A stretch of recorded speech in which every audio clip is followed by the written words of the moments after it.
Olá, tudo bem? Seja bem-vindo ao programa Lespe Conecta de hoje. O tema por aqui, o uso excessivo dos eletrônicos durante o isolamento social e as possíveis sequelas para a visão. Para falar com a gente sobre esse assunto, eu recebo o doutor Daniel Caulotti, que é oftalmologista. Muito obrigada, doutor. Eu que agradeço o convite para participar e elucidar algumas dúvidas. Doutor, eu queria que o senhor já começasse contando aí para a gente quais são esses problemas que podem acontecer na visão, né, nesse momento de pandemia. Então, primeiro a gente sempre chama atenção sobre a luz azul emitida pelos aparelhos eletrônicos, porque a longo prazo ela pode ajudar a evoluir uma catarata, quem tem genética relacionada à degeneração macular relacionada à idade. Então, esse cuidado com a utilização de filtros de luz azul é importante para evitar um excesso de exposição a essa luz. Além disso, a acomodação, a necessidade de contrair a lente que a gente tem dentro do olho para poder enxergar de perto, também pode acontecer de causar uma fadiga ocular, uma irritação, um cansaço no final do dia, e que isso, ao longo do tempo, pode incomodar essa pessoa. Então, esse excesso de contração da musculatura pode causar esse excesso de acomodação e dificuldade de visão durante um tempo. Além de crianças até 7 anos, existem estudos que mostram que pelo uso excessivo de tudo que é perto, quanto o seu computador, levar a esse uso excessivo dessa musculatura e mudança de uma anatomia, causando um aumento de grau de, principalmente, de miopia nesses pacientes até os 7 anos de idade. Uhum. O senhor falou dessa luz azul, ela é emitida por quais equipamentos? A luz azul pode ser emitida pelos celulares, computadores, então todos os aparelhos eletrônicos que essa pessoa utilizar, esse paciente utilizar por muito tempo, deve-se tomar cuidado. Além dessa luz azul, também pode influenciar no ciclo do sono. Então, ela pode influenciar no hormônio melatonina, que isso também, se esse paciente utiliza o telefone antes de dormir, sem um cuidado excessivo, ele pode ter até uma certa insônia. A TV, né, o aparelho de TV também tem essa luz azul, ela também pode atrapalhar a visão? Ou se tiver numa distância razoável ali, não tem problema? A TV também pode emitir essa luz azul, porém existe essa distância maior e o principal, essa acomodação de perto que esses outros aparelhos eletrônicos para perto exigem, a TV já não exige tanto. Então, por isso a gente pede para um paciente que usa muito a visão de perto tentar variar um pouco, tentar olhar mais a TV, mais do que celular, computador, para ter essa variação do longe e perto. Algumas TVs, né, agora Smart TVs, que tem ali acesso à internet, então podem ser uma opção, né, ao invés da pessoa ficar assistindo os vídeos, ficar assistindo várias coisas, né, pelo celular ali na tela pequena, e que fica bem perto ali do olho, então a TV pode ser uma alternativa. Sim, a TV tem essa alternativa, mas a gente deve lembrar sempre também do olho seco. Tudo que você olha com muita.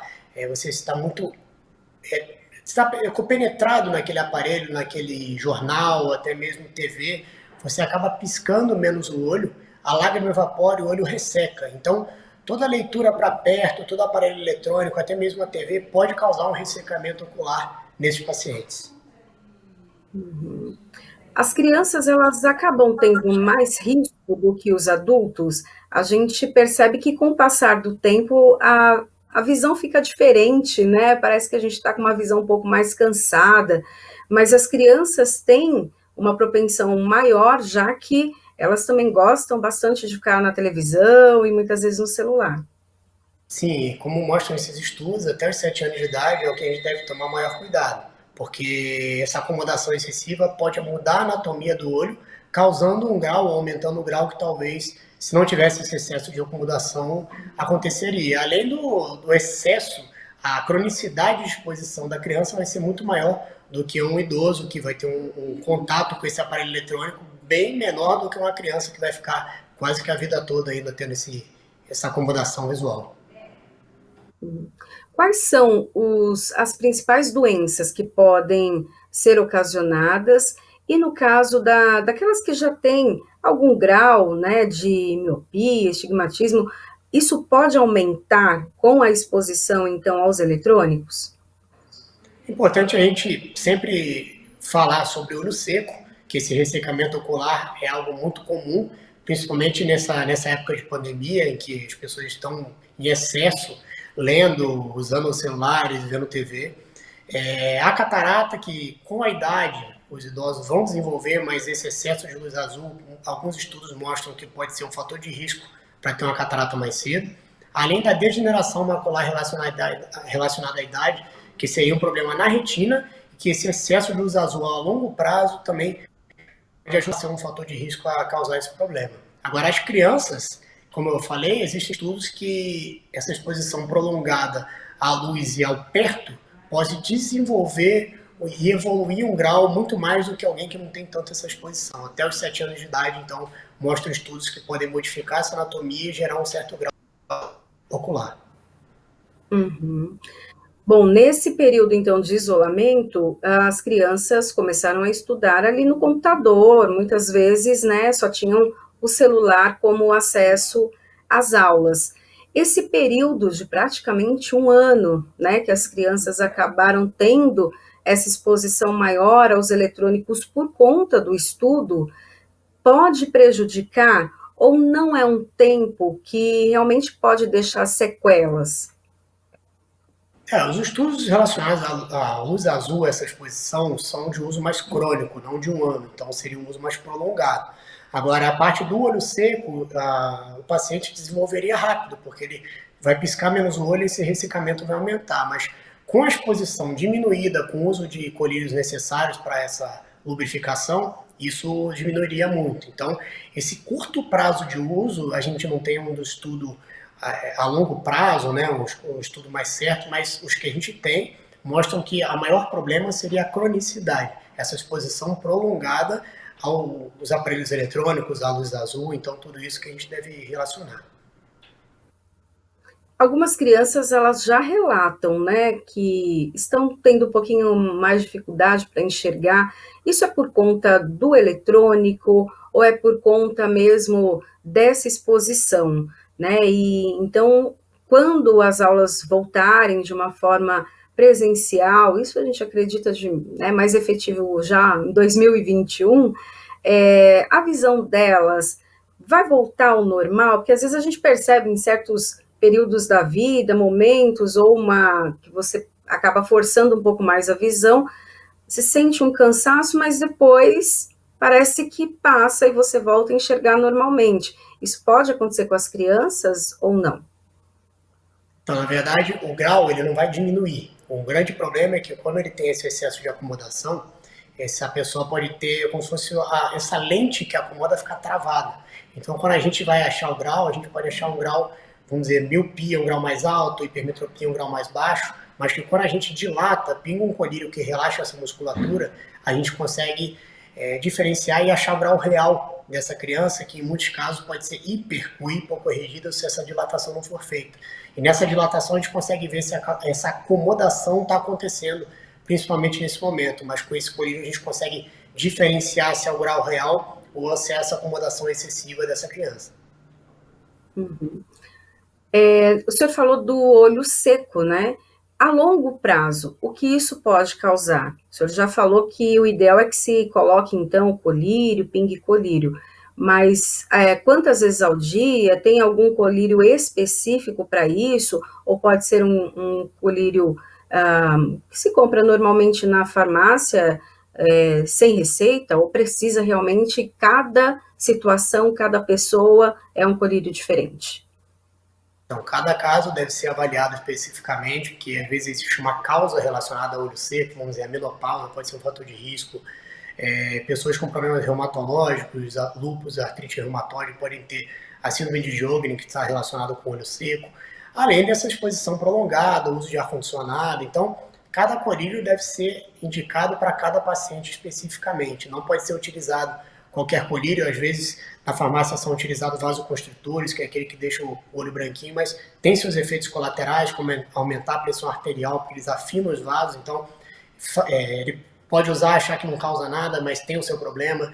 O uso de corticoides podem causar glaucoma, catarata a longo prazo. Então, se for utilizado, deve ser marcada a consulta com o seu oftalmologista, que ele sim vai indicar o colírio específico e mais seguro caso a caso. A enxaqueca ou outras doenças, outras dores, né, podem estar ligadas à visão? Sim, a enxaqueca pode ser desencadeada por um cansaço, uma fadiga, um estresse, por estar utilizando muito o celular, o mesmo computador, além da existir a enxaqueca com aura, que é a pessoa sente uma perda de campo visual, uma perda de visão, pontos cintilantes e depois vem a dor de cabeça. Então, tanto a enxaqueca está relacionada com estresse, esses problemas relacionados ao uso de computador, como os sintomas oftalmológicos podem levar o médico a pensar em uma enxaqueca. Então, a gente sempre diz que a gente enxerga com o cérebro e não com o olho. Então, problemas neurológicos estão relacionados, sim, à visão. Se fala muito da vista cansada, né? Às vezes a pessoa ficou ali numa exposição muito grande, seja no computador, no celular, depois fala, nossa, minha vista está cansada, né? Não estou enxergando direito. O que é essa expressão? O que significa isso? A vista fica cansada? Então, existe a vista cansada fisiológica, que com a idade, mais ou menos depois dos 40 anos, ocorre a presbiopia, que é aquele foco de perto cada vez fica mais longe, que isso é normal e fisiológico após os 40 anos, porque a capacidade de acomodar, de contrair a musculatura vai diminuindo e o foco vai ficando cada vez mais longe.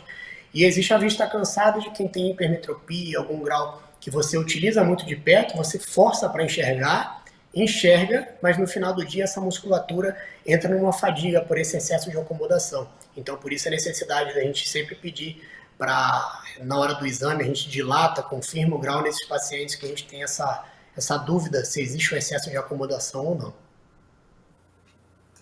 Os pais que têm recebido o relato das crianças já que sentem algum desconforto na visão, já devem procurar um especialista ou esperar então que a volta às aulas aconteça de uma forma presencial e então depois levar, né? Não sei se vai ter uma alteração agora que tem essa exposição maior e depois quando as crianças passam ali na escola por cerca de 5, 6 horas. Não, já seria importante levar no oftalmologista a consulta para poder avaliar, até fazer a dilatação que eu falei para descobrir se existe essa acomodação excessiva ou não.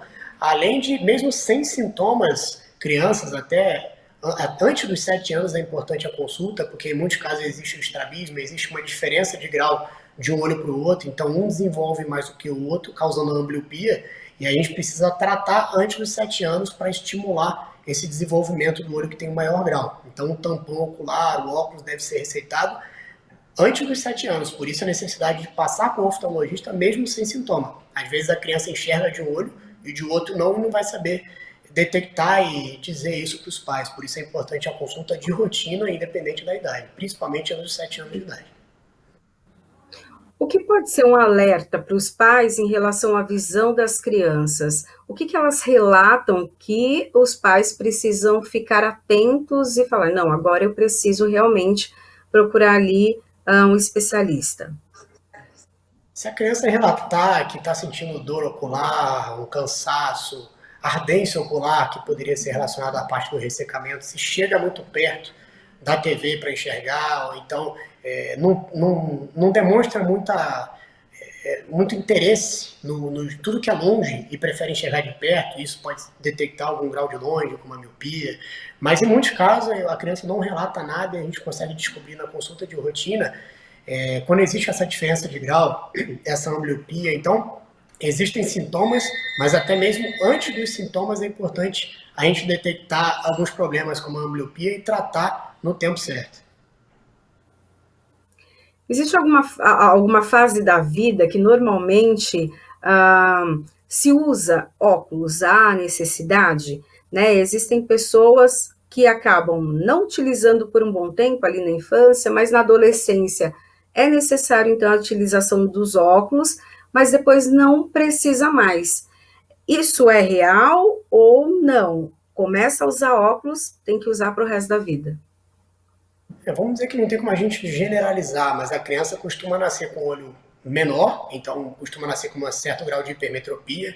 Ele vai crescendo, essa hipermetropia pode até diminuir um pouco, com o olho aumentando pode virar um olho emétrope, 100 grau, e crescendo, desenvolvendo um pouco mais, pode desenvolver a miopia quando ele vai crescendo. E a maioria dos casos, a partir dos 40 anos, começa a desenvolver a presbiopia, que seria esse olho cansado, né, que esse foco vai ficando cada vez mais longe e a necessidade de utilizar o óculos de perto.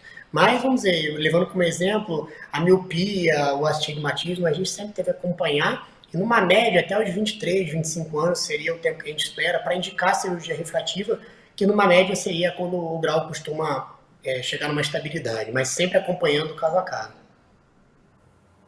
No caso da cirurgia, como ela acontece e também se depois de alguns anos essa visão ela pode voltar a ter problemas ou não. Fez ali a cirurgia, o problema está resolvido. Então, primeiro a gente deve esperar estabilizar o grau para poder indicar a cirurgia, essa ter mexido na córnea, que seria a parte do segmento anterior do olho, como se estivesse desgastando essa córnea, diminuindo o tamanho do olho, no caso da miopia, do astigmatismo, quando tem uma curvatura maior. Sempre feito um exame pré-operatório indicado para fazer um mapa dessa córnea, para saber a espessura e a curvatura e saber se esse paciente pode fazer a cirurgia ou não. E aí sim, sabendo a segurança e a necessidade, a estabilidade do grau, se indicaria. Agora, se o paciente faz a cirurgia da miopia, zerou o grau, a partir dos 40 anos vai surgir a presbiopia. Então não quer dizer que o paciente míope vai ficar sem óculos a vida inteira.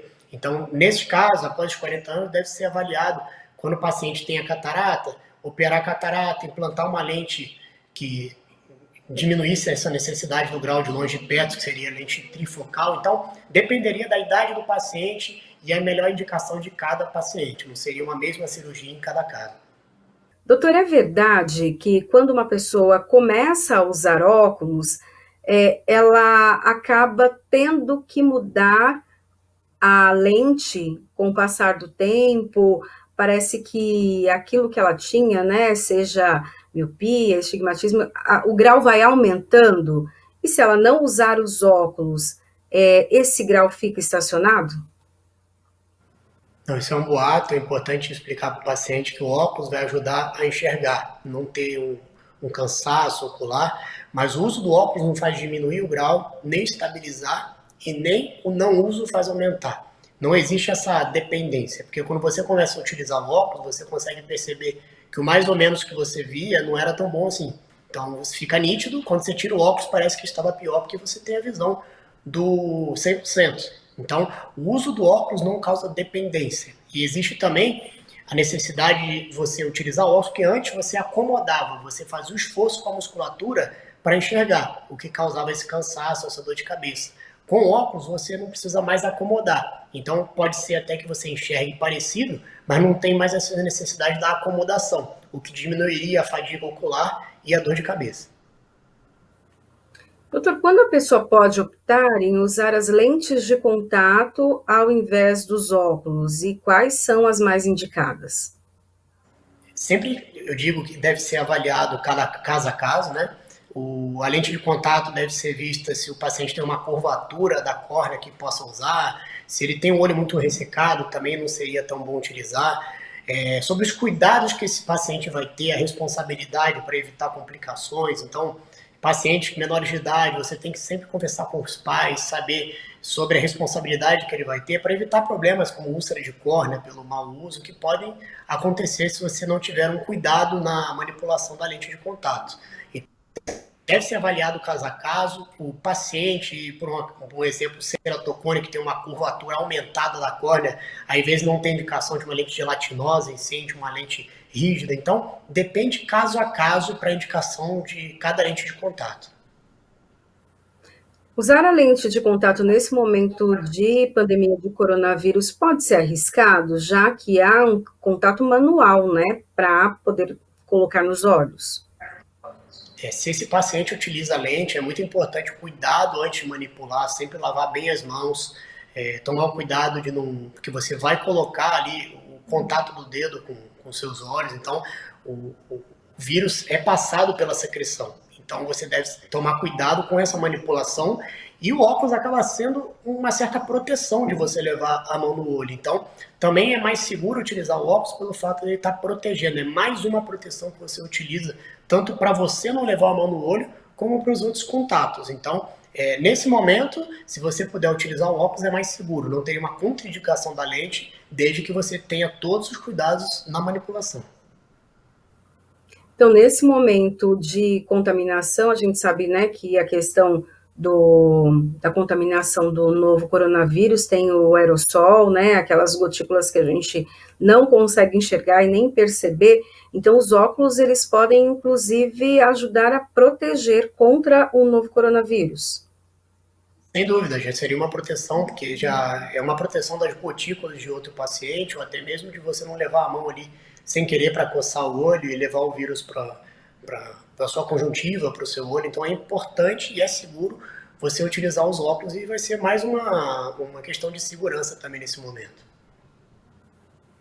Os óculos de sol também podem ser indicados nesse momento? E quais, né, devem ser os cuidados para escolher um óculos de sol? Sim, sem dúvida, os óculos de sol podem ser utilizados. É importante a avaliação se existe o filtro de UVA, UVB, que é a verdadeira proteção, que se você coloca uma lente escura, mas que não filtra os raios, a sua pupila dilata mais e entra até mais o raio que faz mal para você. Então é importante você utilizar os óculos, mas que tenha a certeza que ela tem que ser de um local que tenha total credibilidade para que você tenha uma proteção. Porque os óculos escuros vão ser utilizados, mas que precisam ter esse filtro VA-UVB para proteção dos seus olhos, evitando também uma catarata mais cedo, uma degeneração macular relacionada à idade, um pterígio, que seria aquela pele que nasce, que tudo isso teria total ligação com a exposição solar. O câncer nos olhos, ele tem os fatores ali genéticos ou até essa exposição aos raios solares também podem ocasionar o câncer? Não, na verdade, isso foi um boato que surgiu na internet, porque o medicamento que é utilizado para degeneração macular relacionada à idade, ele era utilizado para câncer de colo. Então, foi descoberto que ele também funcionaria para isso, mas o problema no olho, pela luz azul, não seria o câncer causado, e sim a degeneração macular relacionada à idade a longo prazo. Não seria a curto prazo e não seria um tratamento para câncer, ele foi descoberto primeiro que era tratado para câncer de colo, mas foi visto que ele também poderia ter uma boa ação nesses casos da degeneração macular. Então, foi colocado na internet, mas não tem essa relação cientificamente comprovado da exposição à luz azul com câncer ocular, e sim com a degeneração macular relacionada à idade, que é tratada com antiangiogênico, com a injeção de um medicamento que antigamente era utilizado para câncer de colo. Doutor, o senhor nesse período de isolamento social acabou atendendo pessoas que tiveram Covid, porque algumas pessoas até relatam que um dos sintomas ali apresentado pela doença foi uma conjuntivite, né? Não teve outros sintomas, mas teve a conjuntivite e acabou então se detectando que ela estava contaminada. O senhor chegou a atender pessoas com esse quadro, e a gente sabe que a Covid acaba deixando algumas sequelas. O senhor percebeu isso também? Então, um dos sintomas, mesmo que raros do coronavírus, é a conjuntivite. Então, qualquer conjuntivite que aparecer, a gente deve se tomar cuidado, como deve se tomar cuidado até o atendimento normal, mesmo sem conjuntivite, pela secreção ocular. Então, o cuidado com higiene do consultório é muito importante. Mas essa conjuntivite viral pode ser causada por vários tipos de vírus. Então, não quer dizer que a conjuntivite seja o coronavírus. Então, você deve sempre associar esses sintomas a outros sintomas. Na dúvida, pedir o teste SWAB, o PCR, para detectar e confirmar se tem essa ligação ou não. Mas uma conjuntivite deve ser investigada, mas pode ser causada por diversos tipos de vírus nesse momento. Não existe só o coronavírus no ar, mas todos os cuidados devem ser tomados no atendimento de um paciente com conjuntivite. Uma pessoa que está com a conjuntivite ou com algum outro problema nos olhos e acaba lacrimejando muito, ela acaba tendo até estar mais em risco do que outras pessoas para uma contaminação com o novo coronavírus? O problema da conjuntivite é que assim, ela pode ser o coronavírus, então ela pode passar o coronavírus pela secreção ocular, e a pessoa que tem aquele olho vermelho, que coça, vamos dizer, uma conjuntivite alérgica, ele vai levar mais vezes a mão no olho e ele vai ter uma chance maior de contrair o vírus pela exposição e pela manipulação numa maior frequência da mão com seu olho. Então, tanto para ela passar para outras pessoas como para pegar, é bom evitar esse contato, essa manipulação dos olhos com a sua mão. Quem teve Covid pode, depois, né, dos 14 dias, depois da medicação, ter ali algum problema ocular? O senhor já percebeu isso? Ou existem estudos que comprovam isso como uma sequela? Existem novos estudos que mostraram que alguns pacientes tiveram uma oclusão venosa da retina, um vaso da retina que pode ter sido causado por um êmbolo, uma trombose causada pelo coronavírus. Então, alguns novos estudos mostraram que algumas oclusões da retina podem ter sido causadas pelo coronavírus e vamos dizer que até agora mostrou-se alguma certa associação. Então, nesse momento existindo esse problema como oclusão da retina, deve ser investigado e pedido alguns exames como o do PCR.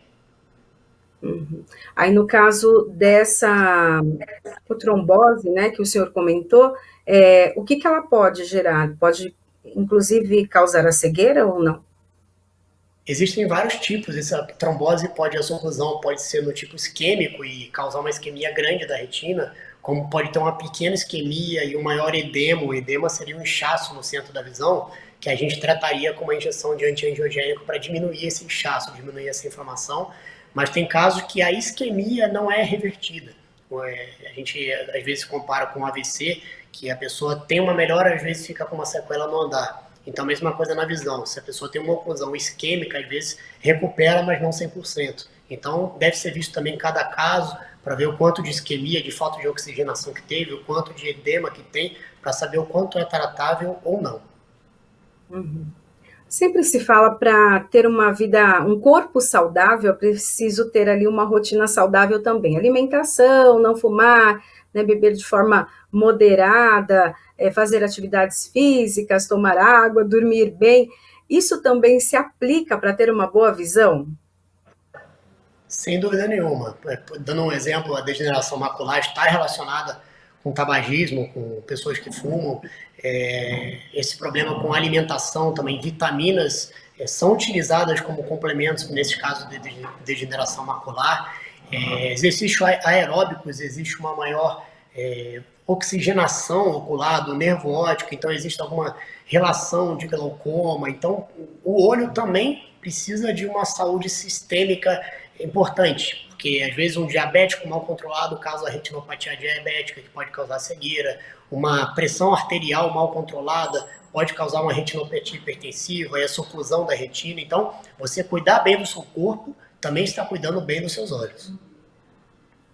Ok, eu quero agradecer então a entrevista que eu tive agora com o Dr. Daniel Canlotti, que é oftalmologista. Obrigada pelas dicas, né, e também dar um alerta a toda a população.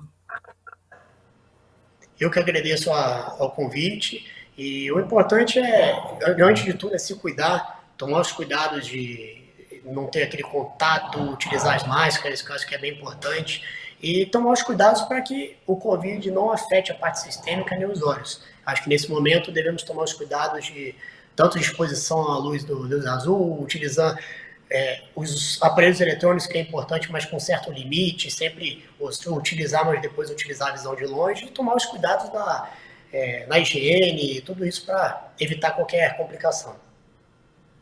Ok, muito obrigada, doutor. Bom, o programa Alesp Conecta fica por aqui. A gente se encontra na programação da Rede Alesp. Tchau, tchau.